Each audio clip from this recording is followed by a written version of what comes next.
I need you to help me help people who can't help themselves.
Hey everybody, greetings from Alpharetta, Georgia. We are so excited that your church is one of 40 churches across the country and around the world launching the BeRich campaign today.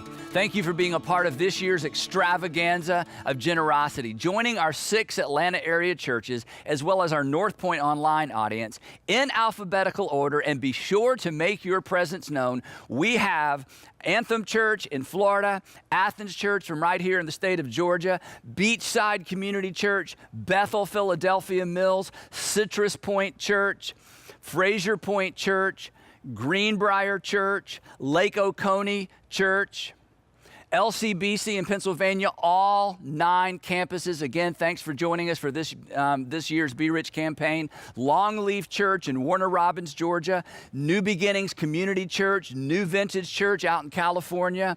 North Tarrant Church in Fort Worth.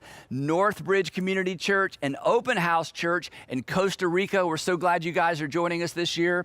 We also have Providence Church out in Texas, River Rock Church, South Point Church in South Africa. Welcome once again to the BeRich campaign. Southside Church, both campuses, Peachtree City and Noonan. Two Cities Church out in California, and Vita Inn out in Mexico. You guys have 2 campuses. Thanks so much for joining us this year. We have Waypoint Community Church, again, from South Africa, and then Wiregrass Church in both Bainbridge, Georgia, and Dothan, Alabama. You should just all give yourselves a hand. You see, combined, get this, combined, that's over 92,000 adults, students, and children. 92,000 being rich together, and that is amazing. We call this our BeRich campaign, and the reason we call it BeRich is because there's a passage in the New Testament where the Apostle Paul is talking to Timothy, who was the young man he mentored and sent him out to do the same work he was doing all over the world. And in this passage, the Apostle Paul addresses Timothy. He says, now look, I've got a special message for the rich people. Now I realize none of us are rich, but we know people who are. And we're going to talk more about that next week, right?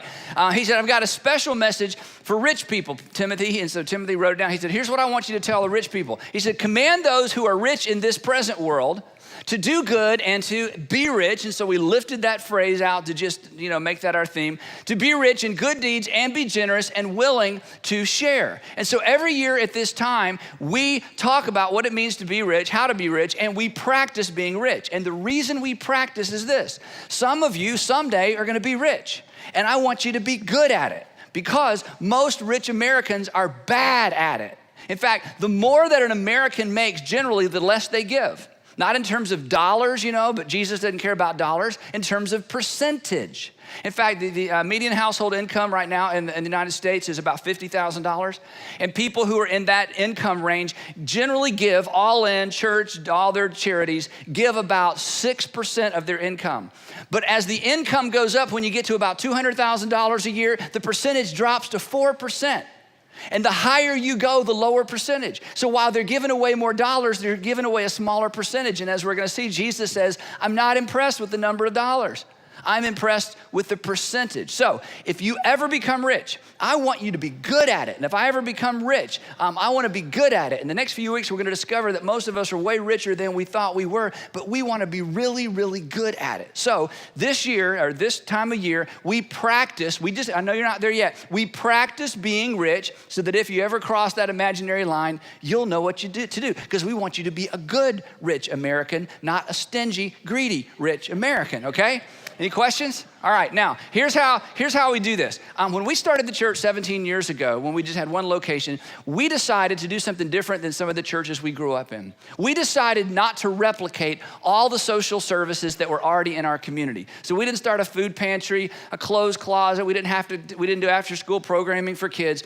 What we did is we went out in the community and we asked the question, who is knocking it out of the park? Who is already doing an extraordinary job with all of those ideas? Because we wanted to be a partner, not a competitor. And so we went all over our communities, and every time we plant a church, they go into their communities. Every time we put a new church in Atlanta, we go to those specific communities and we ask the question, who's doing a great job with children? Who's doing a great job addressing hunger? Who's doing a great job addressing medical issues for those who aren't able to get insurance? Who's doing a great job as it relates to high-risk kids? Who's doing a great job as it relates to families? And we knock on their doors, literally, and we say, what can we do to help?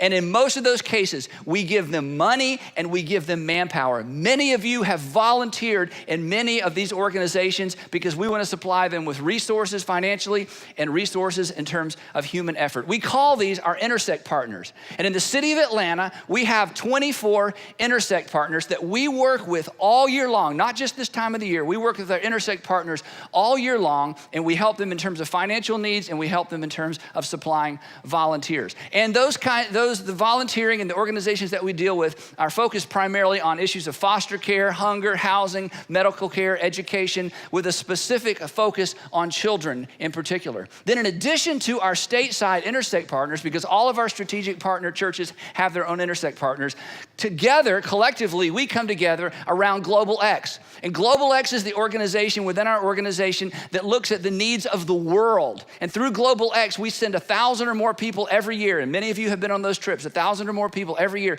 to different parts of the world to help with construction projects, to help in orphanages, to give some full-time workers a week of vacation. We go in and do the work for them so they can have a break. We send money, we send resources, and these become our international partners through Global X. So this goes on year-round, but at this time of the year, we give the flywheel a big push financially and a big push in terms of time and attention to get as many of you as possible involved with these amazing organizations that do so much in their communities and throughout the world. In fact, I would say this, if I could magically make all the people in our communities who are not part of one of our churches, if I could magically form their opinion of us, I would form their opinion around our generosity, not our theology.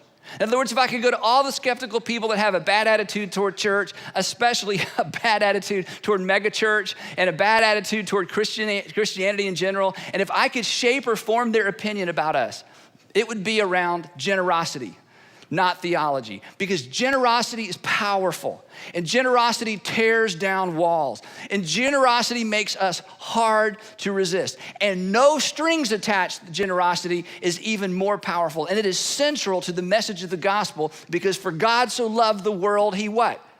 He gave. And what did he expect in return or require in return? Nothing. He just gave and allowed the response to be up to us. So we really want this to continue to shape the opinion of our churches in the community. We don't do it because of that, but I would love for us to be known, and we're becoming churches known for our generosity. You've heard me say before, I would love for people to look at us and say, I don't want to be one, but I'd like to hire a bunch of them. I don't want to be one, but I'd like to work for one of them. I don't want to be one, but I wouldn't mind if my daughter married one of them or my son married one of them, because they're the finest, most character-driven, integrity-filled, generous people I've ever met in my life. And that should be the hallmark of anyone who claims to be a follower of Jesus. And if you're watching online or if you're here and that has not been your experience with Christians, shame on us. That is not your fault. That's simply us still trying to figure out what it means to be a sincere, heart-driven follower of Jesus Christ. Now, the interesting thing is this no strings attached, kind of generosity really was the hallmark of the first century church. In the first century, it's hard for us to imagine, in the first century, Christians had nothing. They had no buildings. They had no voice. People wouldn't even hire them because they were considered a cult. Christians, as you know, were persecuted, fed to lions. Christians were made fun of. They had to leave the big cities and they lived in poor rural areas for many, many years, really for almost 300 years. They had nothing. And historians tell us, Rodney Stark, Paul Johnson, Alvin Schmidt, and others tell us that the thing that gave the Christians leverage in the first century was not their wealth, they had none, was not their theology, it was so odd no one could understand it. What gave them leverage in the first century was this sense of no strings attached compassion and generosity. They had little, but they gave. They received little compassion, but they were willing to extend what they had to other people. And they took their cue from the teachings of Jesus. He told a very famous story that most of you heard growing up about a man who was the victim of racism, who stopped to help a man who was a victim of a crime. And the man that he helped, had he not been a victim of crime, would have probably had nothing to do with this other man because he was a Samaritan. And Jesus tells this story and everybody in his audience leans in to think, who would do that? Would a Samaritan really help a non-Samaritan? Would a non-Samaritan really accept the help of a Samaritan? And Jesus says that's what it means to be a neighbor. And he changes the definition of neighbor.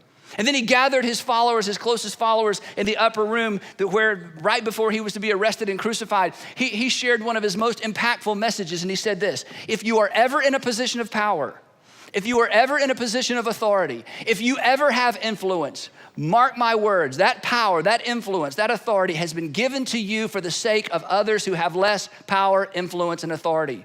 That you use your power for the powerless.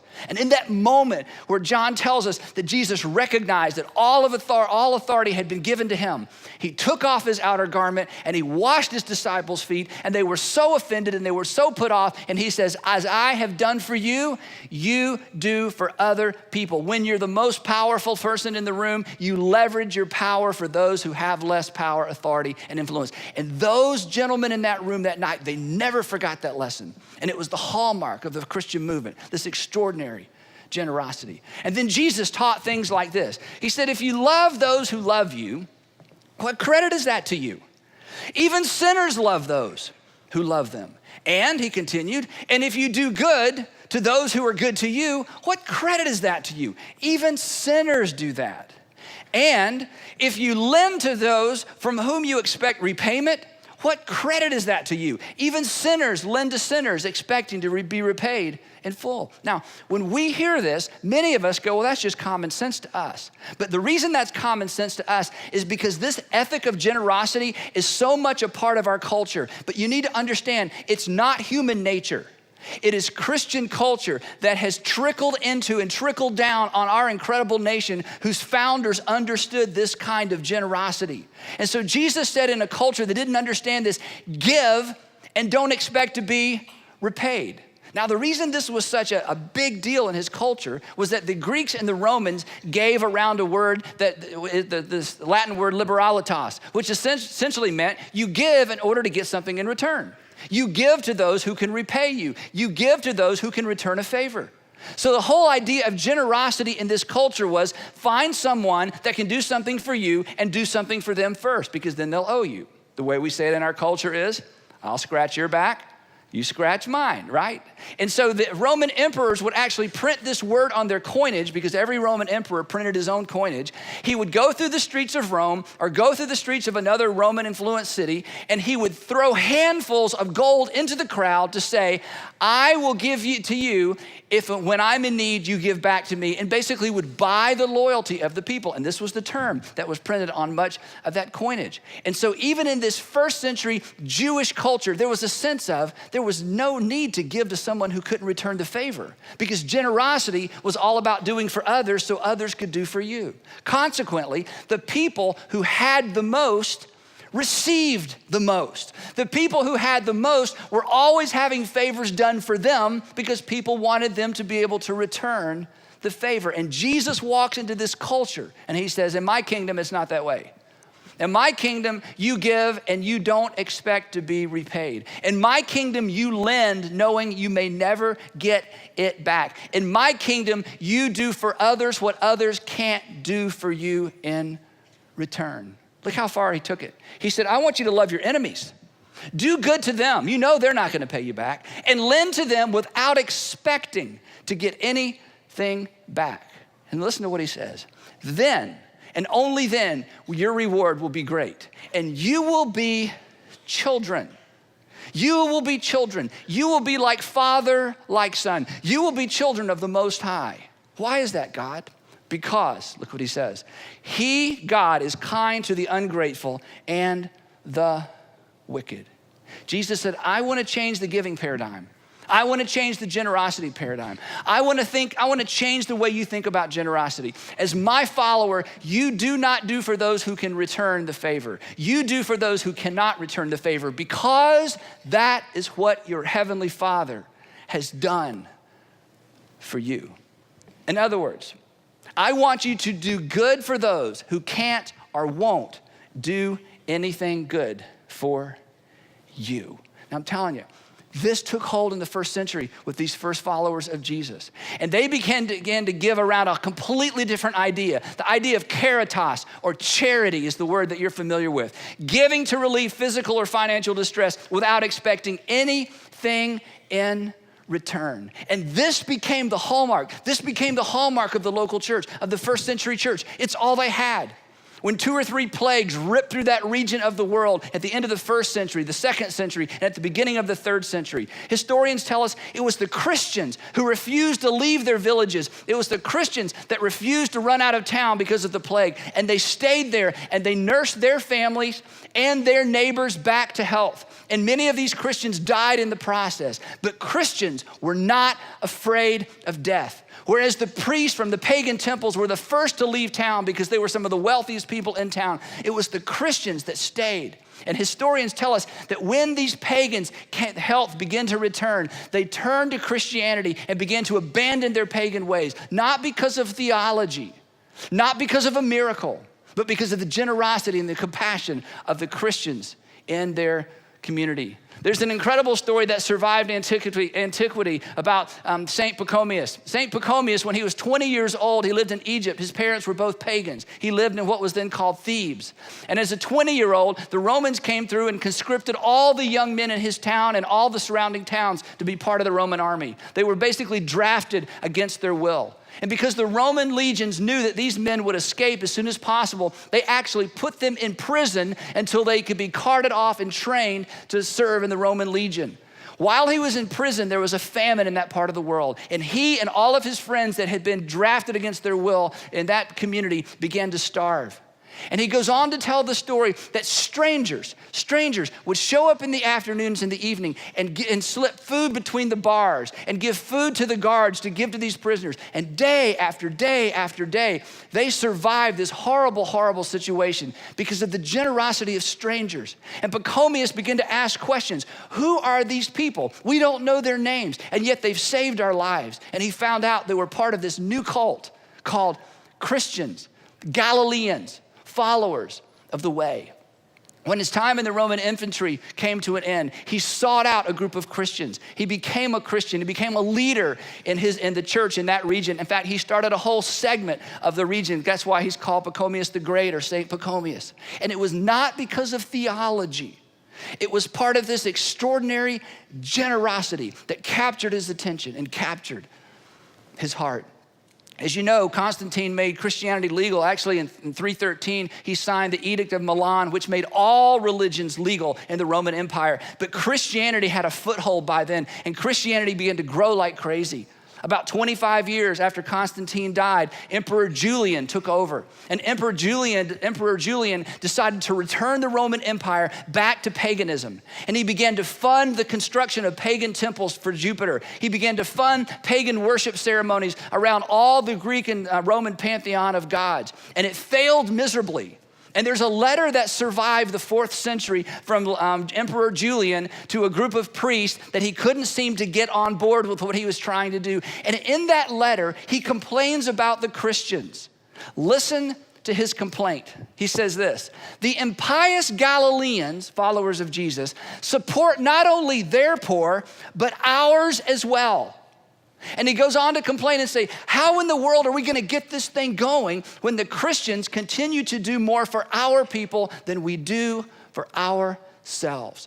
Unstrings attached, no strings attached generosity is so extraordinarily powerful. It is one of the primary reasons that Christianity survived the 1st century. And it's that kind of unprecedented generosity that continues even to this day to capture the attention of people from all over the world.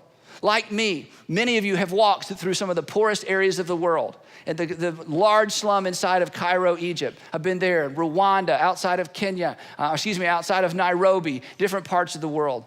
And you know, because you've been there and you've heard it and you've seen the pictures, there are parts of the world today where, no strings attached generosity continues to make a huge difference. But I want to tell you about one area that put all the rest to shame as I think about what I saw in a nation that I won't tell you the name of the nation, but I'll let you guess. As you know, in East Asia, there's a country that has a one-child policy where parents can only have one child. And so consequently, they want a boy and they want a healthy boy. As you know, in this nation, forced abortions are frequent. As you also know, there are so many abortions that this nation won't even let the number out because it's so embarrassing. But what you don't know is this, that in large first world country cities, in large cities in this first world country, full of wealth, surrounded by skyscrapers, there are 10 and 12 and 14 story orphanages. Floor after floor after floor after floor, primarily babies and toddlers. Babies and toddlers, primarily girls, primarily little girls who have small birth defects that in this country would be addressed instantaneously. But in that culture, when you can only have one child and you think your child might have a small problem that might become a large problem, you instantly take your child to an orphanage, leave him or her at the door, and you go and have what you hope will be a healthy child. The most difficult thing I've ever seen in my adult life was touring 2 of these orphanages. We were let in by a group of people, and I'll tell you why in just a second, to see things that I'm sure they don't want Westerners to see. And there in this very, very difficult environment are very few workers, very underpaid, and once or twice a day, they go down row after row after row of cribs and put a bottle in the crib, bottle in the crib, bottle in the crib, bottle in the crib. And if the baby can hold the bottle, good for the baby. And if not, it's too bad. These babies are never, ever held. 17 floors just in the one city. But here's something amazing. In 3 of these orphanages, Christians have gotten permission to take a room that wasn't being used and to turn it into a room that looks like one of our upstreet rooms or one of our Wombaland rooms in one of our churches. And Americans have funded and support nationals from the cities in this nation, Christians, to come into this room, and every single day they walk the halls of these orphanages and they take children that they think can be helped, healed, given just enough medical treatment, and these are their words, not mine, to make them just cute enough and healthy enough to foster them out of that orphanage. And hopefully in some cases have these kids to be adopted. There are nationals in this country that are sold out Christians, and they will foster 3, 4, 5, in some cases 7 children at a time to get them out of this orphanage. And when you talk to them as to why it is, it's because they love Jesus and they understand the gospel that we hear preached week after week after week after week. And they know the only hope for these children is the kind of compassion that we're talking about today. While I was there, the man who ran one of the orphanages we were at, I forget his title, through a translator, told us that day, a 3.5-year-old little boy had been dropped off at the door with his medical records. 3.5 years old. Now, for those of you who have parents, remember your children 3.5 years old. They took the medical records and he had a brain tumor. They weren't sure what kind. They weren't sure if it was malignant. They weren't sure if what it would require in terms of surgery. But these parents were too afraid to find out, left their 3.5-year-old toddler with this documentation. And so in this conversation, to the best of my ability, I asked the man who ran this orphanage, I said, why? I said, I wanted to understand the mindset. What is it that would allow a first world nation that has so much to continue to allow this kind of thing? What is it? He said one word: fate. Fate. It is the fate of these children. It is the fate of these babies. It is the fate of these little boys and girls to grow up here, to die here, in most cases to never leave the confines of this building. And here's what I thought. I thought there's a better way. All worldviews and all cultures are not equal. Because I come from a world and I come from a culture that says there's something more powerful than fate, and it's faith. Because we believe that every single little boy and girl, red, yellow, black, or white, is precious in his sight and is made in the image of God, and they deserve a chance to live. And so, your church, us, every year, we send 1 or 2 teams of people to relieve these nationals, to give them a vacation. We've sent in doctors, we've sent nurses, we've sent physician's assistants, we've sent physical therapists to teach them how to do the smallest little surgeries on these little bitty kids to get them healthy enough to get them out of these orphanages. I called one of the young ladies who led our last team there last night to make sure I had my story straight. And she said, yes, one of the little boys died in their arms while she was there. But at the same time, 2 were taken out to foster care. And she said this past week, one of the national families, a Christian family, was able to adopt one of the kids they work with. Again, it's one little Asian baby at a time, one little Asian toddler at a time. Why? Because there's a compassion that says it's worth it. There's a compassion that says it's not about fate. There's a compassion that says every individual matters. And the kind of compassion exhibited there, as you'd see all over the world in some difficult areas, is a reflection of the gospel. It's a reflection of a Christianity that says God so loved that he gave, and there were no strings attached. And the best reflection we can ever be of God isn't the peculiar significance and the little minutia of our theology. It's our unprecedented generosity. This is, I'm gonna give to those who can give back. I'm gonna give to those who never give back. In fact, I'm gonna do what I can for those who I know don't support me and don't agree with anything I believe. Because that's what my Heavenly Father has asked me to do. So this is the season. We do this all year long, but this is the season where we give the flywheel of generosity a really big push. All right, like I said, we're going to cut Andy short because right now he says this is the season we give the flywheel of generosity a really big push, and they're going to talk about practically how they give that flywheel a push in Atlanta. All the other pastors around the country are doing the same thing that we're doing here. We're cutting him short, and we're going to talk about how we can do that here in our community, and I'm so excited. Before I get into that, though, just a little personal thing for us to grab hold of what Andy said over there. You may not know this, but he was speaking about the orphanages over there, and 4 people sitting here today, I believe, have actually been to those orphanages. My wife, Kristen's been there on a mission trip. Cindy and Danny have been there several times, and Shawnee Merritt has been there as well. I don't know where everybody's sitting, but we're a part of what's happening there. And several people have been there and understand the need and have seen how this kind of generosity has changed the lives of people, which is incredible. And what's cool, we're not a massive group, but we are a group.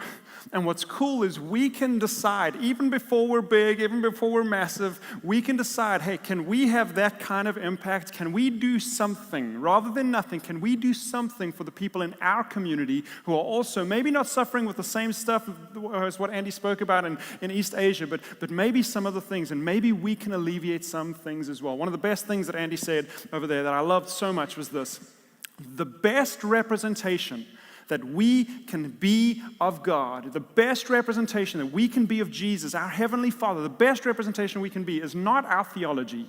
It's not having a cool church. It's not having a cool band and singing cool songs. The best representation that we could ever be is unprecedented generosity. It's how we love, it's how we serve, and it's how we give to people around us. And here's the thing, for us as Citrus Point Church, I would hope, I dream, my desire, and I believe so many of our desires, that when people think of us as a church, what if they started thinking, man, those people are kind. I don't believe what they believe necessarily. They're a little weird maybe, but man, they're kind. Man, they're giving. Wow, they serve and they love the people around them well. What if we could be known as a group of people who does that well? I think we will do God's image in our community, church's image in our community, a really big favor if we could do that. So, we're going to do it practically. The best way to do that is to actually do it. So over the next 3 weeks, this is what I'm inviting you to be a part of. And all of us, I hope every single one of us will do this. I'm inviting all of us to give, to serve, and to love. And over the next 3 weeks, we're going to talk about how we can not just dream of doing this and pretend and hope and pray for other people to do this. I want us to do this, that we give, that we serve, and that we love. Today we're talking about giving. I'll get to that. Next week we're going to talk about serving and how we can practically get engaged with an organization that is really meeting some important needs in our community and give them some of our time and actually serve with them.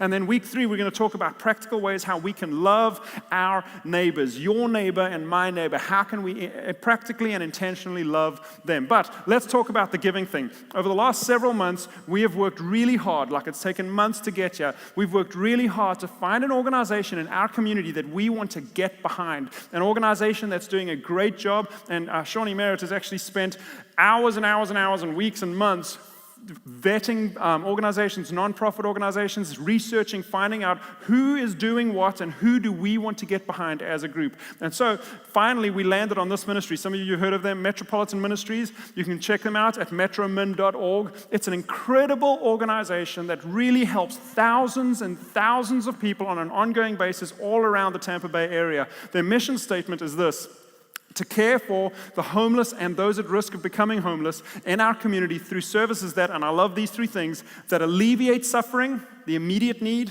that promote dignity among people that they're serving and helping, and instill self-sufficiency. I can't remember their exact percentage of success rate, but I think the people that they work through and help get out of homelessness, they have like a 92%, actually I think above 92% success rate in helping people move out of homelessness. They do an incredible job. So as we looked at that and as we started to trust what they do, just from our side, we decided let's do something. And again, we're partnering with 92,000 people across the country, and they're all finding partners that they can work with. And we're doing something huge, and the goals are huge for us as a group of churches. But for us individually, I would love for us to come together and do something impactful for them. So we asked them, what do you need us to do? What's most important to you? And we came up with 2 things.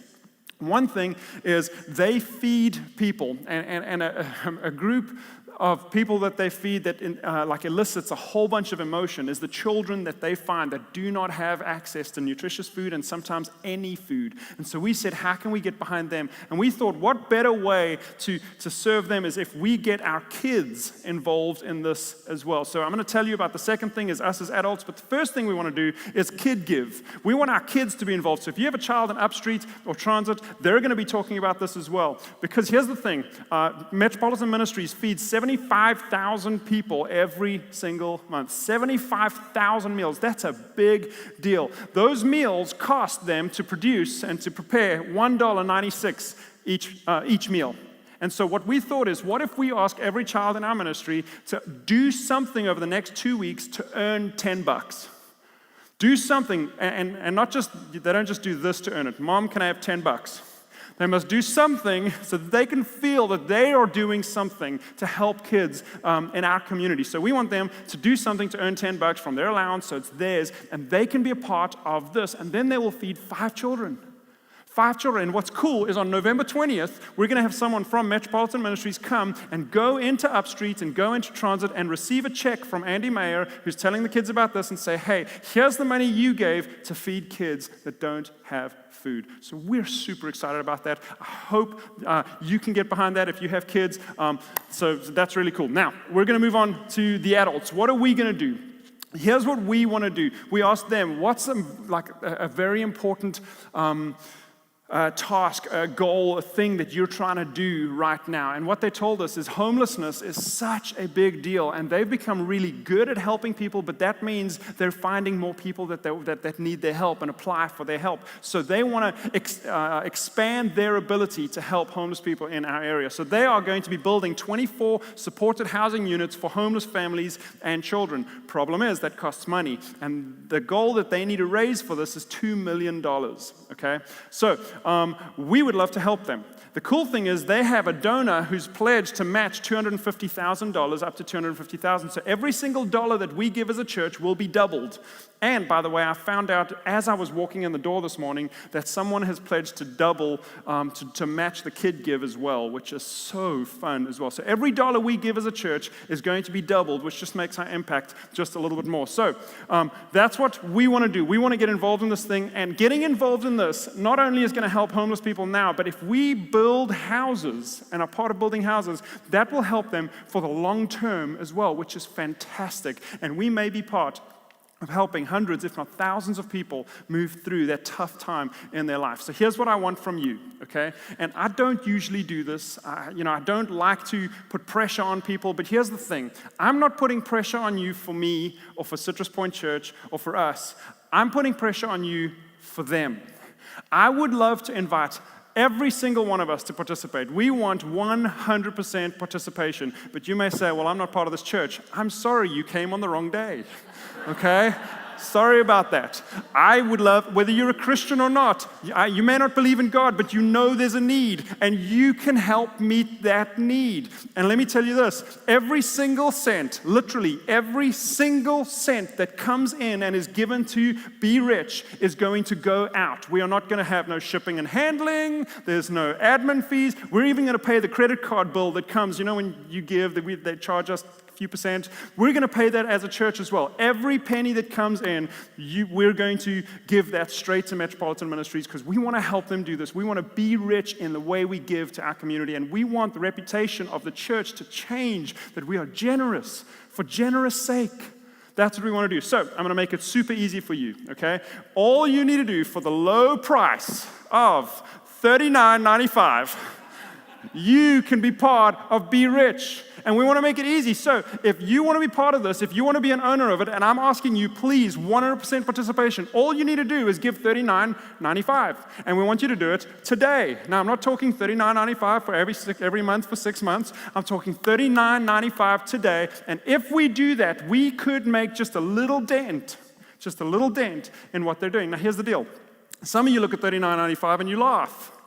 You should add a 0 or 2 zeros, okay? You can do that. Some of you look at $39.95 and there's a knot in your stomach, and I get that, okay? If you're at a place where $39.95 is something you just cannot do today, there's no guilt, okay? No guilt. For the rest of us, everybody's playing. This is an all skate. All of us, $39.95. Kristen and I did this last night because we wanted to get ahead of the game, okay? So $39.95, we'd love every single person to do this today. And if we can do this, man, it'll be cool. We'll be being rich, giving, being generous for the sake of being generous to people who need right now. So practically, how are we going to do this? Practically, very, very simple. You can go online to citruspoint.org, and you can click on Give, and you can give there. You can even go to the BeRich website, berich.org, and you can give there. It's even better, you can do it right now in your seat. You can go to the Citrus Point Church app. So if you have the Citrus Point Church app, if you don't have it, you can download it later. I'll give you another way to do it now very easily. But you can pull up the Citrus Point Church app, click on Give, and it'll take you to the page through PushPay, which is our online giving system, and you can give there. If you don't have the Citrus Point app, you can pull out your phone right now, if you want. I'm not watching, just kidding. You can pull out the phone, text the word Citrus Point, that's one word, to 77977. Just Citrus Point to 77977. You will get the text back with a link that you click on, and it'll take you to PushPay. Very important, very, very important. Make sure that the giving type that you choose is BeRich, because then we know this money is for BeRich. And if you give to BeRich, every single cent will go out, okay? We just want to make it as easy as possible. Now, if you, for some reason, don't have a phone, which would be weird, okay? Or if you don't have a smartphone and you have those old things called checks and cash, you can go outside in the lobby. We want to make it easy. And at the green balloons, green for cash, makes sense, go to the green balloons and you can give cash or a check outside. If you want to pay with a credit card because you don't have cash, we're making it super easy. No one can get away with this, right? If you don't have cash, you can pull out your credit card, and at the red balloons, you can swipe your credit card and give $39.95. We want everybody to play because we want to make a difference. Now, I know we're not a lot of people yet, but hey, let's start.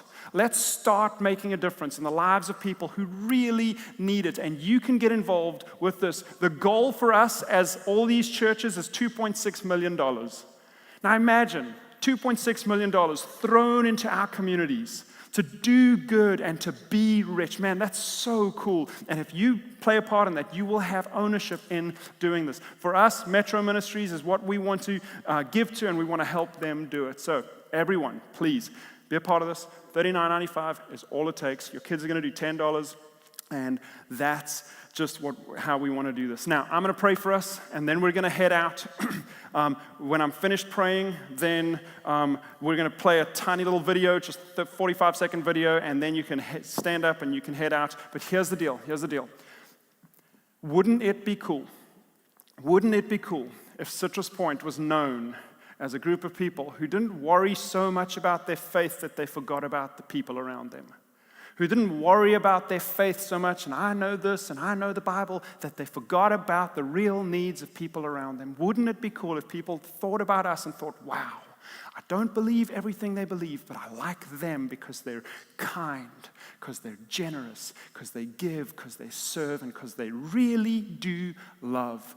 That's what it starts with right now, and practically, all it takes is $39.95.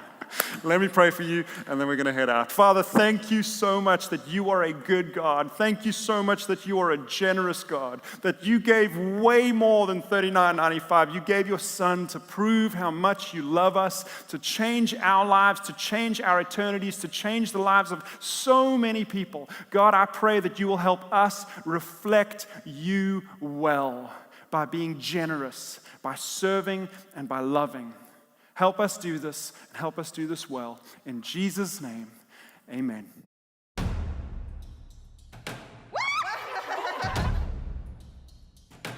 Wow. I am speechless.